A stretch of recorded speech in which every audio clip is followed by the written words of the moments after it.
insight-driven marketing and what it could mean for your fitness business. With Jonathan today, you will understand the power of insights and how they can be applied to targeting, branding, strategy, integrated marketing, and growth. You will know that there is nothing more important than understanding the marketplace, your customer, knowing how to spend your money, and where to spend it for impact. And you will benefit from Jonathan's lessons learned and watch outs from marketing and marketing research at Fortune 500 companies and with some of the biggest brands and new product innovations in the world. Welcome to the webinar series for the 2021 Australian Fitness and Recreation Industry Technology Summit, which is the longest name for a summit on the planet. We actually have some great new offerings this year at our event on July the 21st and 22nd. And one of those offerings are these monthly webinars in order to prep you for the event, but also deepen your knowledge in regard to all things technology. We're also looking this year at expanding our charter, if that's the right description, to include more around marketing and what does marketing look like in this tech-based world. And Jonathan is an expert, which is why we have him today. In fact, let me tell you a little bit about him. Jonathan Weiner is an author, insight-driven leader, marketer, innovator, brand, and I love this, voice of the customer advocate. Love that. He has over 35 years of marketing. So when you see him, you'll realize he started when he was only 5 years old and marketing research experience, working in multiple categories and with some of the world's largest brands. His book, Getting It Right, Lessons on Insight-Driven Marketing Strategy, is the full expression of his end-to-end approach to driving marketing strategy and product market fit. Jonathan founded JW Consulting in 2017, and JW Consulting is a full-service marketing and marketing research consulting firm assisting growth-focused companies with marketing and innovation strategies, as well as that end-to-end product market fit identification.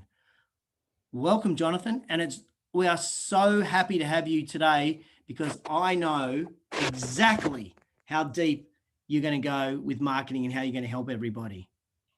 Great. That's fantastic. That was a great introduction. Let me just go to sharing my screen. Yeah, sure. And as you do that, as you share your screen, you know a little bit about the fitness industry already, don't you? Yeah, I do. Actually, for about 5 years, my wife and I ran a yoga studio, a hot yoga studio in northern New York. And I know the ups and downs of and the challenges of trying to make a buck in the fitness industry. It's one of the funniest things that we ever experienced was that it seems like everybody wants the fitness service and everyone wanted to go and do yoga and be part of it, but nobody wanted to pay for it. It's like it ought to be free for some reason. And yoga's been around forever, so it must be something that you shouldn't have to pay for. So I know the challenges of trying to get that right and trying to make a buck in the fitness industry and how difficult and challenging it is. I was fortunate that Joy was doing that, and I was working at PepsiCo at the same time, so had a good sense of how to blend the thinking from her experiences in yoga and my experiences in marketing and in business. Sound good? Yeah, no, and I think that's a really interesting whole conundrum. Do you think there are lots of components to the fitness industry from your experience where people almost do expect things for free, don't they? They sure do. And it's irrational. It's completely irrational. And it just doesn't make any sense. And that is sort of the reason behind, the thinking in this book is you need to know your customer more deeply than what you think you know about your customer, because what you think you know and what you ought to know is probably very different. And it's really, we'll talk about this later, but it's really it's one of the fundamental problems in business is that everybody thinks they know everything about their customer when they actually don't, or they haven't taken the time to. I mean, just in that experience, in a slightly different sense, um, I was working at Pepsi. Had the yoga studio open, and we ordered Pepsi products because we could, and got a good deal on it. But what we learned is you never know your company until you've been your own customer. And I was a customer of, all of a sudden I was a customer of Pepsi, and it was absolutely the worst experience I've ever had. Yeah, Wow. it was terrible. My wife is like, I don't know, 98 pounds, and uh, and they would just stack, you know, uh, Oh, cases of horrible. water, 6 foot high outside the door, and it's New England, so it's like 40 degrees out and icy, and my 98-pound wife has to somehow get the water inside and the rest of the cases of beverages inside. So you never know what it's like to be what you need to be until you're your own customer, and so you ought to try it. It's a And I, good it's a good experience. and I think I mean, that's a great insight straight off the bat right there. But I loved in your bio, and we're going to get to it. Don't worry, everybody. This is just the preamble. But I love how you talk about that end-to-end experience. And that end-to-end experience is about that marketing, isn't it? Oh yeah, and we'll talk about it at the beginning of this and at the end of it. Um, but your end-to-end experience is driven by what you know about your customer, and that's what this thing is all about. So I'm going to hammer that home in every slide that we talk about, because you got to know where your customer spends their time and what they're interested in. Everything affects what you do at each stage of the marketing funnel, or the buyer journey. So how do they learn about you? Well, you got to figure out where they get their information. What do they think about you? Well, you got to, figure out what your mission is and how that resonates with them. Who are they? Well, where do they go? How do they make their decisions? Where do they get their information? Where did they, we'll talk about this in a minute. I'm talking about all the slides right now, but for sure, the end-to-end experience is literally from awareness all the way through to building loyalty. My pen is poised. I've already got my first question for you. Great. But why don't I hand it over to you, sir, to go through your slides? Okay. So thank you all for joining. I can't see you, but I'm assuming you're there. So I wrote this book, Getting It Right, Lessons on Insight-Driven Marketing Strategy, because I felt like the fundamental problem that we just talked about is that people don't really understand their customers, and they don't put their customer first. And so over 35 years of that, I just said, oh, it's so simple to get it right. And so that's what I cared about. And so that's what I wrote the book about. For the purposes of this audience, I went on Amazon and I lowered the price for a week of the book by 30%. So the e-price, I wouldn't recommend getting the paperback unless you're actually going to use it. I didn't want to do a paperback because I thought it was sort of a waste of resources. But the ebook, and the good thing about the ebook is it's less expensive. But if you have a Kindle, here's the secret: if you have Kindle Unlimited, you can read it for free. And even if you don't have Kindle Unlimited, get Kindle Unlimited. I don't make any money from it, but and then you can cancel Kindle Unlimited at any time, so they don't care. But think about the author and buy the book. Anyway, so that's where we're going. We're going to talking about insight-driven marketing strategy. So let's go to, we'll talk a little bit for about 10 minutes, hopefully, and then we'll go back to Q&A. So back to the screen. So fundamental to any success is what we call product market fit. And product market fit is the degree to which a product satisfies a strong market demand. It is, and this is the quote from Wikipedia, it is the first step to building any successful first venture. And that means a customer orientation with a solid knowledge base of what customers are seeking and what they want to hear are necessary to have a successful product market fit. So think about what a product market fit is. It's, does your product fit your target market? Do all the things that they want or need or think fit with your product or your brand or your service?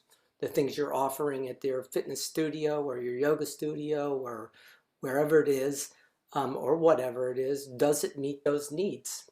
And that's what product market fit is.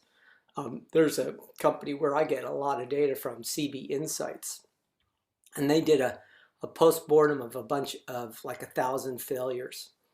I think mostly in the United States, but and product market fit was the #1 reason. I think it was 6 out of 10 failures were attributed to product market fit, that they just didn't, or that they didn't pivot with the customer needs. So they simply just weren't offering what the customer wanted, or they were targeting a different customer.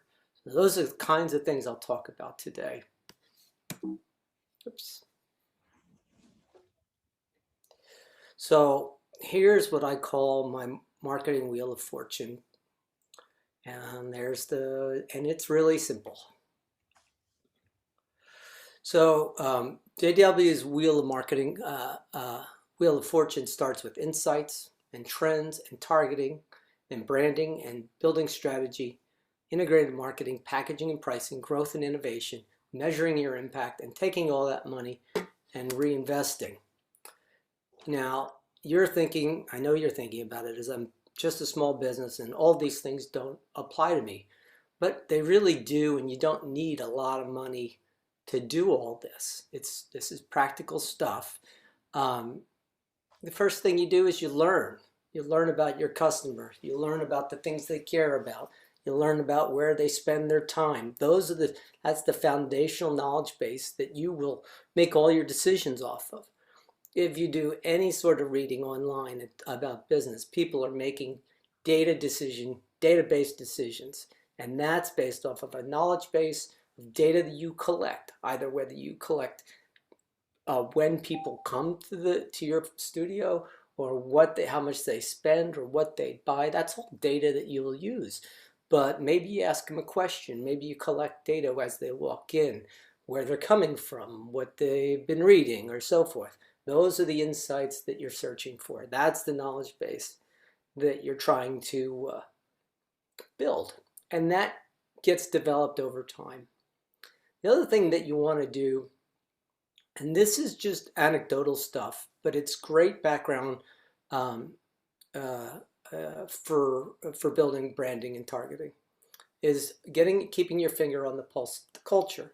So when Joy and I started our studio, the pulse of the culture for a yoga studio was pretty crazy hot, and so we we had a hot yoga studio. That was the pulse of the culture at that time. Yoga was on fire, literally. Well, the kinds of things that you will think about when you're building your business is, how's the population changing? There's more old people. People don't have a lot of money, or they do. Are people using Groupon or coupons or things like that? Are they even willing to pay for the services? What kinds of things are they looking for in a grand scale?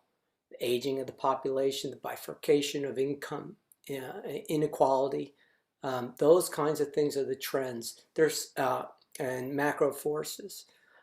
If you look in the book, there's a whole list of macro forces and trends that you can think about, but you can also go online and you can just type in trends in fitness, and I guarantee you'll get a billion choices to look at. Just look at those and keep those in mind as you start entering into the next phase of the marketing wheel. And targeting is next, identifying that most profitable customer. And we'll talk a little bit about that. Your brand, celebrate your core identity. Once you've got that front end of this wheel, which, by the way, you can do fairly simple with just a little bit of data, you can build your strategy about how to go to market. Then once you build your strategy, you build your marketing plan. And it doesn't have to be sophisticated. You just need to know who your customer is, what they care about, and where they are, and how they make their decisions. Depending on where you are as a business, the pricing chapter and the packaging chapter may be relevant to you guys. But pricing is really important, and it's very hard to do. But the way you do it as a small business isn't necessarily the way you need to do it. So I'd like you to think about different ways. Do you want to be the price leader in your area? Do you want to have loss leaders? Do you want to create new packages that draw folks in and then upcharge them later? Or do you want to do subscription services and things like that? There's a whole different world of packaging and pricing. Growth and innovation is far more complex. I'm not sure this audience is focused on that much, but it's a big opportunity for most people who are creating products. And so that's the next step in this wheel. Then you measure your impact, and the measuring impact is pretty much saying, I spent $10 on advertising. Did I get $10 back, or did I get $1 back, or what worked and what didn't? And lastly, a lot of folks tend to take their money and don't reinvest it in this process. And I think the most important part is keep the wheel moving. Once you start going, you just keep the wheel moving. You keep updating your insights. You polish your targets. You polish your brands. You build a new strategy every 18 months to 18 to 24 months or 18 to 36 months. And you update your marketing and so forth. And that's the wheel. Whoops. Can you hear my dog? I can. The birds of a feather. So there's a phrase that goes, birds of a feather that flock together. You have to pick a customer target. You can't market to everyone. This Zig Ziglar quote at the bottom is great, is if you aim at nothing, you will hit it every time. You need to focus on a customer target. You might say, well, my customer target is everybody. I'm just going to take everybody who I can get, which in all honesty is what you will do. But the fact of the matter is, when you create a brand or a market or an idea, you want to be creating it for somebody. And maybe your biggest and most profitable target is a millennial, or if you're doing life stage marketing, maybe it's moms or new families, or double income families. Pick that target that is the most profitable for you, and then market to them with messaging, an aspirational message, whether you do it through Facebook or whether you do it through email or whether you do it through Twitter, a message that resonates with your target. And you're going to try and make money off that target, but it's going to be aspirational, so it spills over to the rest of your customers. But make sure it's focused on the ones that you make money off of. One of the biggest things about targeting, I was probably maybe 20 years ago, I was doing some consulting for a utility company. And we had created a targeting segmentation for our customers. And one of the big questions was, wow, this is a great segmentation, but can we find them? And in those days, the only way they could find people is by age. So even though you had a nice, beautiful, sophisticated psychographic segmentation that told you all about attitudes and needs, if you can't find them to market to them, then it's pointless. So make sure your target is findable. Otherwise, it's, excuse me, mostly just pretty and pretty useless. So make sure you can find them. And this notion of birds of a feather is a geographic expression, is that if you find one, generally the folks in the neighborhood around them will be very similar to them. It's just a fact. And so that if you find a group of people that say are 15 minutes around the studio that you're or facility that you have, chances are that there's a lot more just like them. Okay. Next one. So the brand North Star. When you're building a brand, North Star is what you want your customers and your employees to view the brand. It is both internal and external. It's really important because you want your employees to exhibit that brand image, and you want to everything you do about that, but you want it externally focused. It's the expression of the brand and how you want customers to perceive that brand. And the branded identity is in service of supporting and delivering against the promise of the mission. So on my book here, I'm just going to read you a couple of mission statements.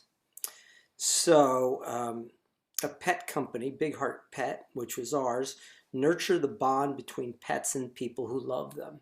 That's really powerful. And it's also everything we did was in service of nurturing the bond between the pets and people, pet parents. Nike's mission, bring inspiration and innovation to every athlete in the world. That's their mission, and everything they do is in service of that. Apple's, let's see, pick a different one here. I don't know if you guys know, do you know Warby Parker? Warby Parker's mission, to offer designer eyewear at revolutionary price while leading the way for socially conscious businesses. So the point with these, and there's a bunch of other ones in here in this book, page 104, if you're on Kindle Unlimited, you can go right to it. Everything you do is in service of that mission. So when you create a mission, it has to be aspirational and it has to be relevant to your target. But then everything you build, your identity, what you say to folks, your brand logo, your brand tag is all in service of that promise that that you're trying to communicate to your target market. So integrated marketing. Integrated marketing is marketing, but integrated marketing seems to be the buzzword. And so Peter Drucker, one of the big business authors and just great minds in marketing, says the aim of marketing is to know and understand the customer so well that the product or service fits them and sells itself. So I could have started with this quote, but this is really what marketing is all about. You really need to know your customer and understand what they're looking for and where they go and why they and how they make their decisions. So, when you're understanding the buyer journey or the funnel, so on the left, everybody's probably very familiar with the brand funnel. Like lots of people come in through the top, and they're aware of it. They're part of consideration, then purchase, experience, loyalty, and advocacy. But I think what's missing about this is this funnel is sort of leaky, is that a lot of people come in through the top and they go narrower and narrower and they fall out through the bottom, and they fall out during the way, all the way through the process. The way to think about the buyer journey is to think about it as a continuous process. And fancy word recursive is that it all feeds on itself. So awareness goes to discovery, and then to consideration, trial and purchase, experience and evaluation, loyalty, and then advocacy. And that advocacy feeds back on every one of these other aspects of, of your marketing program. So it's not leaky. It feeds upon itself. And that's why I like the diagram on the right-hand side. The other part of the Drucker quote, if we go back to it, understanding the customer so well that the product or service fits them and sells itself. So if you understand the customer about where they get their information and how then you can market to them so that they're aware of it and they're discovering your product. What do they do how do you get into their consideration set? Where did they get their information? Who do they trust? Back when I was working in my Pepsi days, and where I was working in the health and wellness area of the business, the only people that consumers trusted were Oprah and Dr. Phil and Ellen DeGeneres. And so that's crazy, but that's why a lot of these companies are working with these big influencers to drive awareness, discovery, and consideration. Once you're at trial and purchase, that's when you've you've made the trial and purchase so easy for them that there's no question that they just go ahead and do it. And so if you have like an online business, make sure that basket is really easy to check out. Make sure the pricing's right. Maybe make sure there's because one of the reasons, biggest reasons for abandoned carts is the fact that they get to the basket, they see the price, and they go, "Oh, I'm going to go elsewhere to see what that if I can get a better price." So make it so that they have all the information they need as they go through the process. Well, what information do they need? Well, you have to get that information from them. Experience and evaluation. There's nothing more important than what happens when they try your product. So what were they looking for, and did you fulfill the reason why they bought or tried your product in the first place?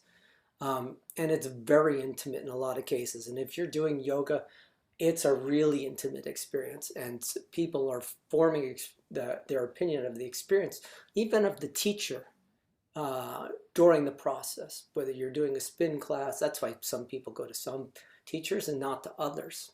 So it's really important to make sure you understand how, in fitness specifically, how your customers are evaluating the experience as they go through it. And then loyalty, that's about giving them what they want. But the holy grail here is to build advocacy. And the way to build advocacy is to drive two-way communication between you and your customers. So, and between your customers and their peers. And once you do that, they start talking about you to other folks. They do it on Twitter, and they do it on Instagram, and they do it in Facebook. You need to promote that. You need to be sort of the facilitator of that. But you don't want to necessarily shape it, or you don't want to be in the conversation as much as you want to be facilitating the conversation. If you're invasive, then your customers will know it, and they'll say, "Well, that's not. I don't want to hear from you. I'll tell you when I want to hear from you." And then when they do, you'll be able to have the dialogue that you're searching for. So that's what getting it right is in a nutshell. And again, feel free to go on Kindle Unlimited or actually buy the book. I'd appreciate that as well. So it's back to you. Jonathan, fascinating discussion. I've got some questions, and I know there's one that's already come in. Just, you mentioned this right at the beginning. Is it a marketing funnel, or is it the buyer's journey? It's the buyer's journey. You know, I love that. I love that. Yeah, but that's what it is. And one of the problems with the buyer's the marketing funnel is it assumes a structure. And yes, they have awareness at the top and advocacy at the bottom. So the elements of it are the same, but it doesn't really convey what the consumers or the customers going through. Where a buyer journey does it, my buyer journey is, where do I get my information? Like, for instance, I'm going to buy an e-bike, an electric bike now, and I've been. Don't you love them? They're not a bike; they're just a mini motorbike. No, no, no. Hey, when you get to be my age, you want an e-bike. Okay. Plus, it's the Oakland Hills here. You got to go up and down You the got the hills. hills, yeah. Yeah. Anyway, but how am I getting my information?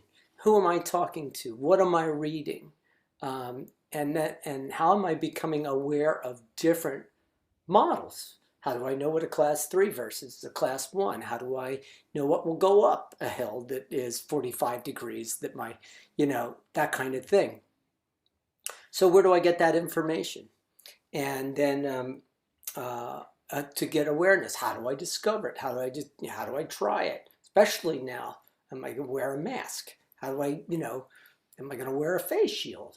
It's going crazy now. But those are the kinds of things about how you learn the buyer journey. And then how do these brands get in my consideration set? I have to read what other people think, how their reviews are. That's why Amazon reviews are crazy important. There's another company called Bizarre Voice, which is a third-party company that collects reviews. I don't know if your fitness community does this, but there are brands that do pro accounts, quote unquote pro accounts, which I'm a member of a couple of these things for a different reason, but they will offer discounts to people who are in the business to write reviews of different things. And these are qualified reviews because these are experts, skiers, expert weightlifters, expert. So if you could, even on clothing. So, and this is about the dialogue, the two-way dialogue you create. So maybe you offer people discounts to get more and more reviews on your site, or to build a dialogue that you wouldn't otherwise be able to get.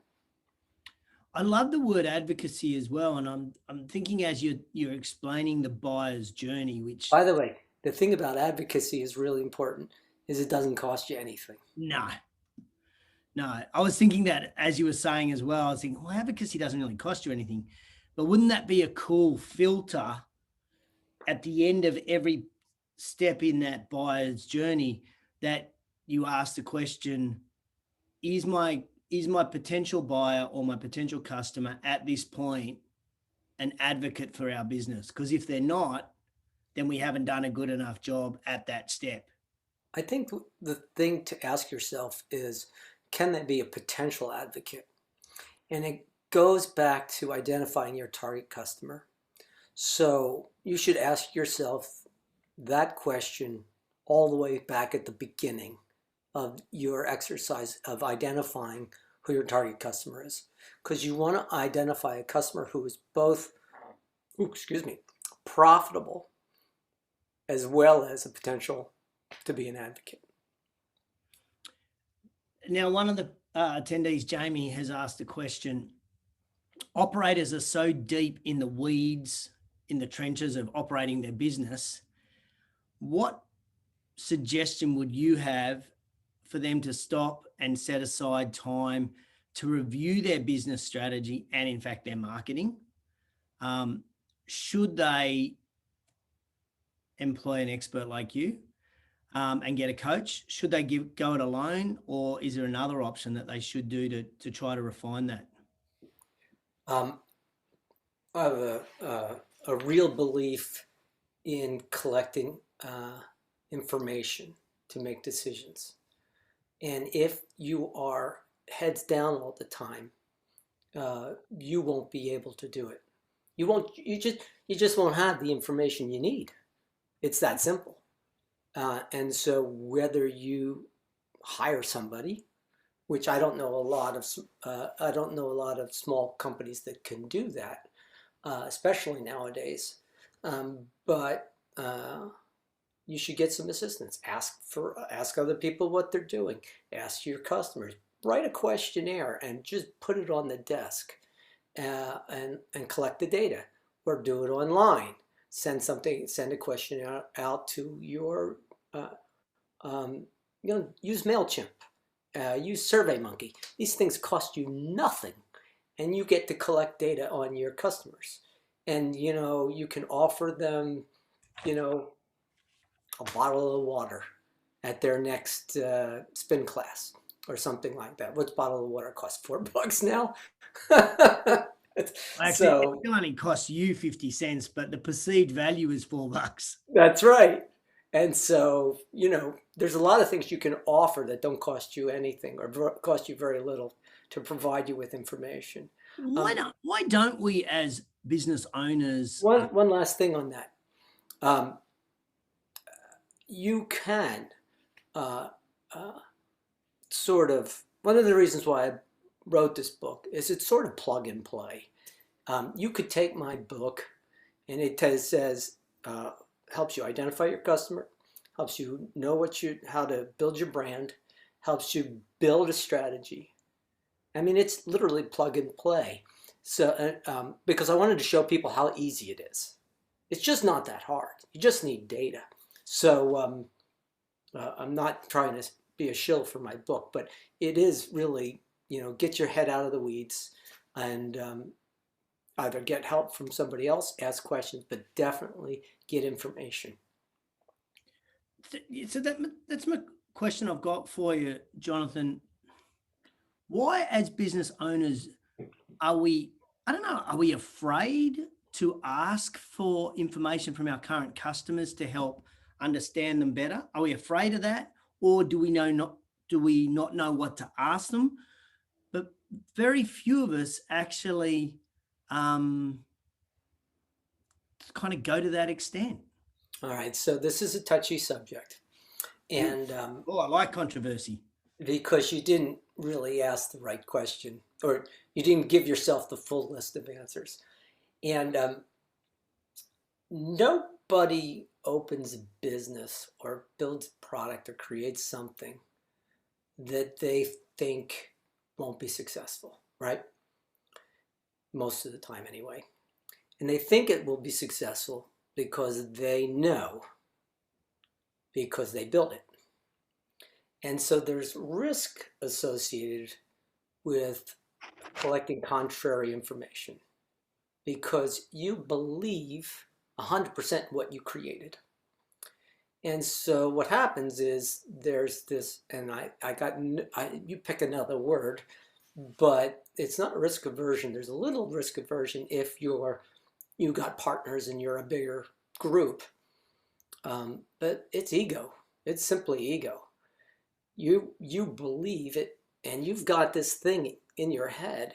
It's not your fault. It's just not your fault. But you've got to learn to set aside your ego. Be willing to be wrong. In the opening chapter of my book, I talk a little bit about why it's important to be open-minded. If you're not open-minded, you won't be able to pivot when you need to pivot. And so let's say you've got a fitness studio and you are now, you're seeing a trend towards spin classes, but you weren't designed to do spin classes. Are you going to offer something similar? Or why are people doing spin classes? Ask that question. Well, they want the great workout. Well, can you give them a great workout without having to buy, 30 spin bikes and building another room and, that kind of thing? You just sort of have to be open-minded to pivoting if you need to pivot. And ego just gets in the way. I've seen it everywhere. I've seen it here.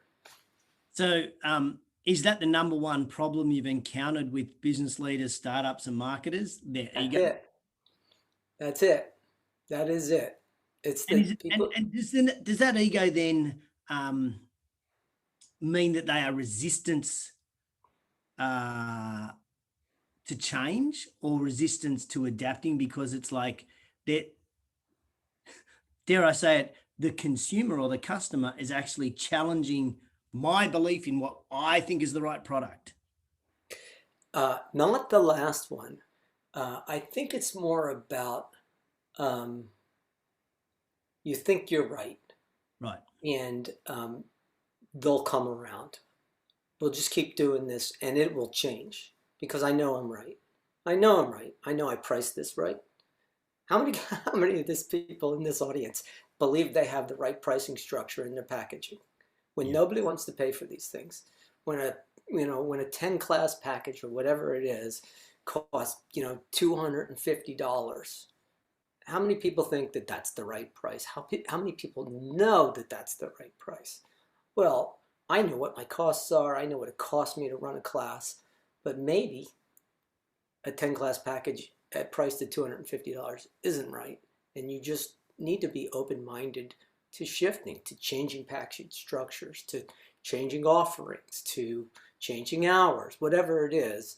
But you just have to be open minded and willing to pivot when you get the information that says it's time to pivot. And that goes back, by the way, to this, macro trends and macro forces and trends. If people don't have any money, like they don't right now, what are you going to do to help them?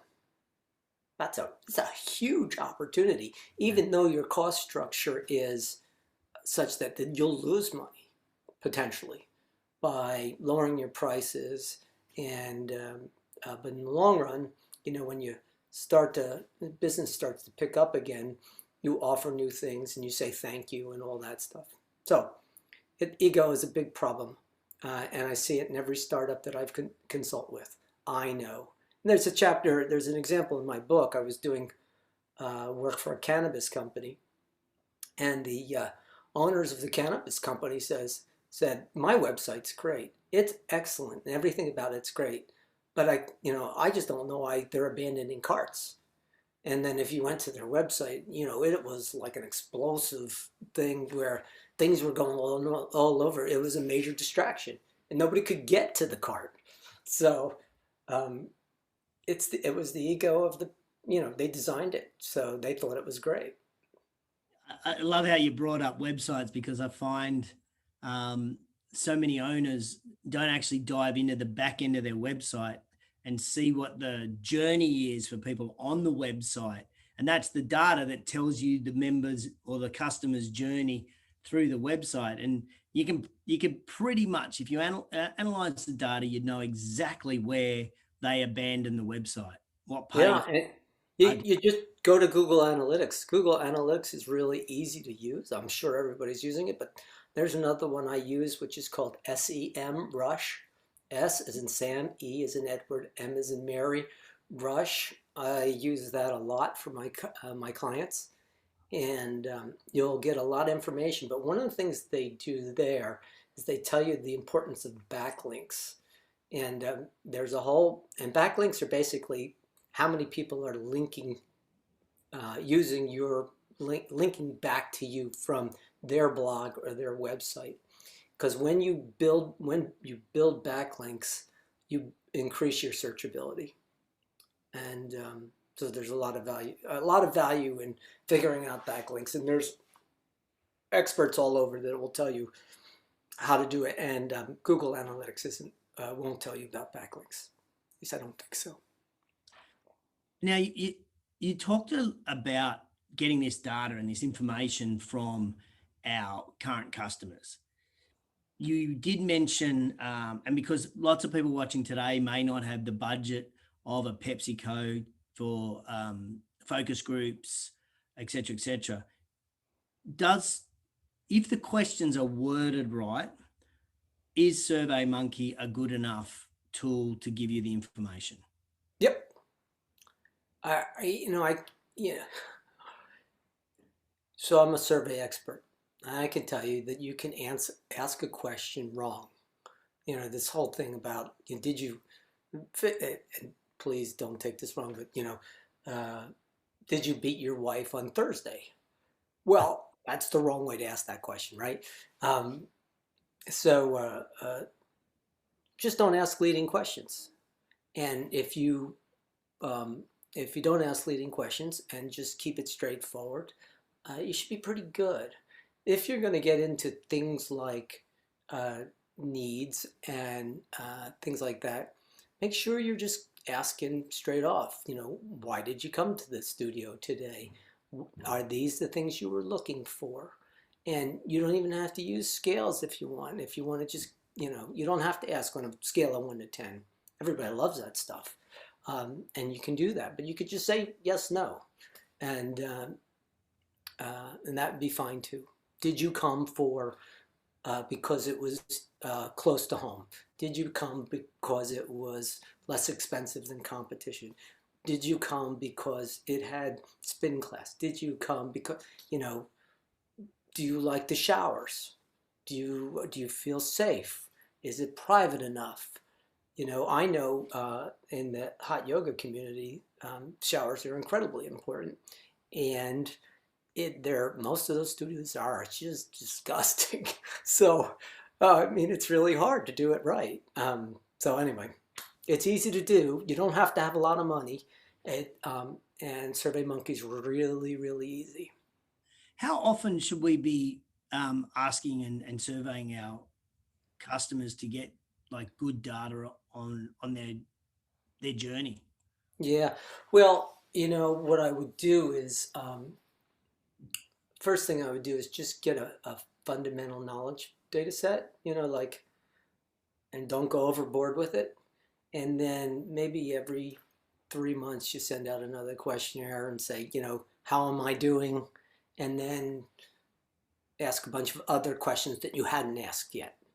So make it fresh, make it new, um, and do it every 3 to 6 months, and you'll keep your information flowing, and you'll be learning a lot. And you'll be learning a lot about your competition if you just say how do I compare, that kind of stuff.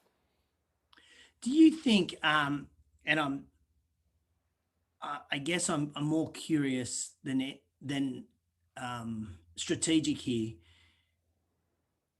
Someone falls out of that buyer's journey in your wheel for whatever reason. Like we've got these correspondence happening, and then we can't get them in or whatever. Does that give us an opportunity to go to that customer that fell out of that buyer's journey and ask information there and say, hey, so what did we do wrong? Like, why did we screw up? How do we not meet your needs? So if you have if you have a bad leaky bucket, um, you need to reach out to those folks and say, uh, thank you for being a customer. We really appreciate your time. We know you've left.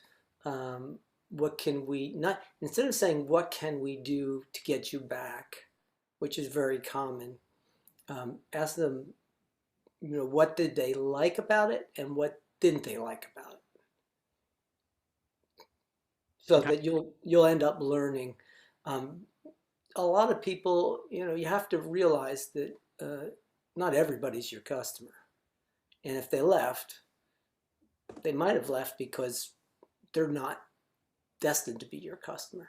And that's why the front end of of this exercise in the JW's Wheel of Fortune about identifying your target customer is literally the most important thing you can do. It is literally the most important thing you can do, Mm, and get it right. love it. Mate, this has been a fascinating conversation. Thank you so much, Jonathan. Um, are there any sort of golden nuggets you want to finish with? Uh, How would, like, for example, how would your Wheel of Fortune, JW's marketing Wheel of Fortune, um, how do you imagine that actually applying to the fitness industry? it applies to everything. It It does. applies to every business. Doesn't matter what business, yeah. No, and the reason why I created it is it's really just simple. It's like identify your customer, find out what they like and what they don't like, polish your brand, right? build your strategy, execute against your strategy, get it right, and start over again. I mean, it's just that simple. Mm. And once you really know your customer well, this thing just feeds on itself.